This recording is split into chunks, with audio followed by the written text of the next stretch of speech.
Hey everybody, welcome back to Bethel Brothers Hot Rod. Sorry we've been gone a long time, but a lot is going on. I've been promoting my book, Joe's been hard at work, but a lot of people are asking, hey, what's going on with your guys' hot rod projects? So I'm going to go around today and give you an update per project and show you what's going on. Okay, so here's the deal with Sam. Last time you saw all this, I was doing a grill job and hooking some junk up. Now when I was measuring this, what I didn't do was put the body parts back together and check my spacing for my radiator, which is in the back over there. Doink. And any guy that is building these will tell you you should do that before you weld in and bolt in the motor mounts.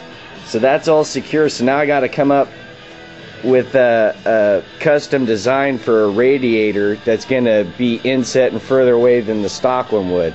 And the stock one really wouldn't work anyway because that was for a 6-cylinder. This is now an 8-cylinder.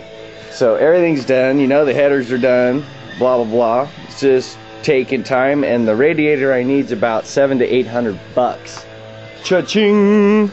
Joe and I have also been out to this sweet lake at this access called Dark Day. I've got some pics of it somewhere.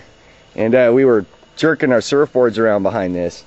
Couple times we had to be innovative with the rope so it quit sucking up in the jet, but yeah, because we sucked the rope up in the jet and I was back there and it grabbed me and it sucked me into the motor. Pulled it in like a fish, man. Sucked up. He hit the transom. Bwap! Sucked like 20 foot of rope up in under 3 seconds. It was pretty scary. Yeah, so they got one of these pull floaty things and they threw it on the end, so when it goes off the tie into the water, it's impossible for it to suck the rope in. It sticks out like 5 foot. Genius! You can't suck a rope in if it's 5 foot away from your boat. Yeah, talk about the motor. It's an Oldsmobile 455 with a Victory intake. Now, if they're wondering what that car that came out of, it came out of 442.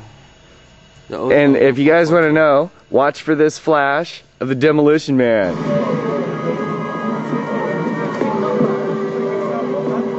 Now that's a thing of beauty. Parsley, do you know what this is? A 1970 Oldsmobile 442 with a 455 cubic inch engine, radial tires, and bucket seats. It's bitchin' motor though. Yeah. I mean, it'll fling you. Let's talk about the love. What are we doing with the love? It's all painted, dialed, chromey-da-dome-me-da-domed. We got the inside dialed, carpeted, everything, blah blah blah. Put in an extra seat cover. We're gonna give it to this dude Tommy. That he's got 2 daughters and a wife and a buddy's helping out. Yeah, friend of ours. An elderly guy that's like, you know, he's falling on tough times and. The guy's doing good deeds. Yeah, the guys, man, really struggling to make by and support his family, and he needed a reliable set of wheels, so I told him, hey man, take it. You can have it, dude, you just gotta fix the taillights. Yeah. When we snapped the bed back together, one of the connections didn't click all the way and the taillights aren't working. So, he's got a couple gremlins to fix out, but it's free. Yeah. Nice deed, huh?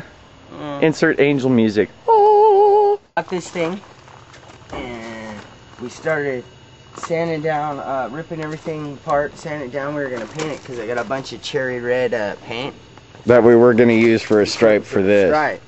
So we're gonna paint it with that. Fire engine red, baby. There was this positive wire that was in there from the tow yard, jumping it with a little jump button that they stripped that I was too lazy to tape. And while I was out here grinding it in the heat of the day, Dan went to go start it and it was laying on the frame, so it burnt the whole wiring harness down. Smoked it. So I went from like here to almost stalked in every junkyard looking for wiring harnesses. A 74 Ford F350 custom wiring harness. Couldn't find it. It only found pieces and, you know, parts. So I found 2 trucks that had the opposite ends were whacked off, and then I bought that and I put them together, and then so it was up here, up on the hill, and he goes, "Damn, pull it down." I drove it 2 other times. Yeah. Before that, I'd driven it there and down over there and backed up over here. So we were gonna pull it out where his Yukon is to shoot some paint on this. And Dan gets in and you hear, oh, it's on fire again, dude. It's on fire, man. So I felt really, really bad. So now I gotta pull it apart. And do it again. I'm gonna find out where it's catching on fire and put a fuse in there, 50 amp brake fuse. And then I'll just keep chasing the short with my wiggy until I can find the short. And then we got a new seat for it at a junkyard. It's not actually new. That's out of another 74, but it's in really good condition. I mean, there's only one sag spot right there, but it's a nice seat. Better than the one that was in it. So this episode might be back. There might be more. I don't know. Stick around, stay tuned, and thanks for watching the show, man. We really appreciate it.